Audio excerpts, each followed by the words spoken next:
টানা বর্ষণ ও উজান থেকে নেমে আসা ঢলে নোয়াখালীর বিচ্ছিন্নদ্বীপ উপজেলা হাতিয়ায় সৃষ্টি হয়েছে ভয়াবহ বন্যা পরিস্থিতি। বিশেষ করে আফাজিয়া, বুড়িরচর, সোনাদিয়া এবং নিঝুমদ্বীপ ইউনিয়নের হাজার হাজার মানুষ পানিবন্দী হয়ে পড়েছেন। ক্ষতিগ্রস্ত হয়েছে শত শত পরিবার, ভেসে গেছে ফসল ও বসতঘর। এই দুর্বিষহ পরিস্থিতিতে মানবিক সহায়তা নিয়ে ক্ষতিগ্রস্ত মানুষের পাশে দাঁড়িয়েছেন জাতীয় নাগরিক পার্টি বা এনসিপির যুগ্ম মুখ্য সমন্বয়ক আব্দুল হান্নান মাসুদ।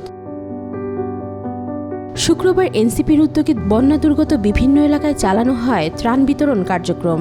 দলটির স্থায়ী সদস্য ও স্বেচ্ছাসেবকদের সহযোগিতায় পরিচালিত এই কার্যক্রমে বন্যার্তদের মাঝে খাদ্য সামগ্রী, বিশুদ্ধ পানি এবং প্রাথমিক চিকিৎসা সামগ্রী বিতরণ করা হয়।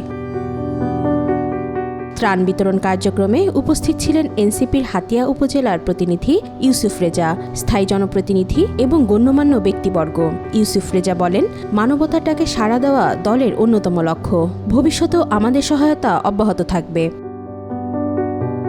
ত্রাণ পেয়ে অনেকেই স্বস্তি প্রকাশ করেছেন। এক বন্যার্ত বৃদ্ধা চোখের পানি মুছে বলেন, বাড়িঘর পানিতে ডুবে গেছে, কেউ এসে খাবার দিলে এটা যেন বাঁচার নতুন আশার মতো। এনসিপির এই ত্রাণ কার্যক্রম কেবল খাদ্য সহায়তা নয়, বরং মানুষের মনে সাহস ও আশার বীজ বপনের একটি প্রয়াস বলেও মনে করছেন অনেকে। ডেস্ক নিউজ, আজকাল।